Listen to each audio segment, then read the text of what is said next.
আবারও mid day meal নিয়ে দুর্নীতি অভিযোগ। সরকার বাচ্চাদেরকে সুস্থ করার জন্য মিড ডে মিল তৈরি করলো না বাচ্চাদের অসুস্থ করার জন্য, সেটাই এখন বড় প্রশ্ন রাজ্যবাসীর কাছে। রাজ্য সরকার যে চাল দিচ্ছেন স্কুলগুলিতে, সে চাল খুব নিম্নমানের, এমন অভিযোগ খোদ স্কুল কর্তৃপক্ষের। সরকার থেকে যে চাল দেওয়া হচ্ছে সে চালই নাকি তাদেরকে খাওয়ানো হচ্ছে, তাতে তারা কোনো কিছুই করার নেই। আর সেই পোকামাকড় ধরে থাকা চালগুলো বাচ্চাদের খাওয়ানো হচ্ছে, এমন কিছু অভিযোগ করেন ৫ নং ওয়ার্ডের কাউন্সিলর সহ বাচ্চাদের অভিভাবকরা। হেরিটেজ পার্ক সংলগ্ন আচার্য প্রফুল্লচন্দ্র রায় স্মৃতি বিদ্যালয়ের বিরুদ্ধে যারা পরিচালনা করছেন তারা সঠিকভাবে করছেন না। খাদ্য দপ্তর অফিসে গিয়ে অভিযোগ করে আসেন। সেই অভিযোগ পেয়ে খাদ্য দপ্তর থেকে বুধবার স্কুলে অভিযান চালানো হয় এবং সেই অভিযোগগুলো সত্যতা পায়। খাদ্য দপ্তরের তরফ থেকে এই অভিযানে ছিলেন Pradip Kumar Bhowmik, SDC food Debjyoti Chakraborty, Sharmistha Das, chief inspector food. কতদিন ধরে আপনারা এটা?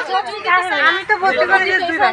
আচ্ছা, হ্যাঁ। আমি নতুন ডিমের ঝোল করে চাল হইতা না পুয়ের টুকা এদিকে দেখেন, এদিকে চাল চালের ভিতরে বেশিরভাগ কেরি পাওয়া এদিকে দেখেন,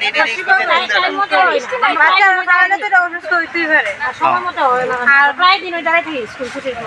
ঝোলটা একদম হালকা হয়, একদম হালকা। সয়াবিন আর ডিমের ঝোল করে পেঁয়াজ যেমন ভাজেও না, কাঁচা পেঁয়াজ জলের ভিতরে দিয়ে ফেলে। কতদিন ধরে এরকম? আমি তো প্রথম থেকে জানাইছেন না আপনারা? আমরা জানাইছি তারা কি থাকো? তারা কইছে যে উপরমহল থেকে মানুষ এসে আইলাম। Bureau report, S Bharat live 24 hours.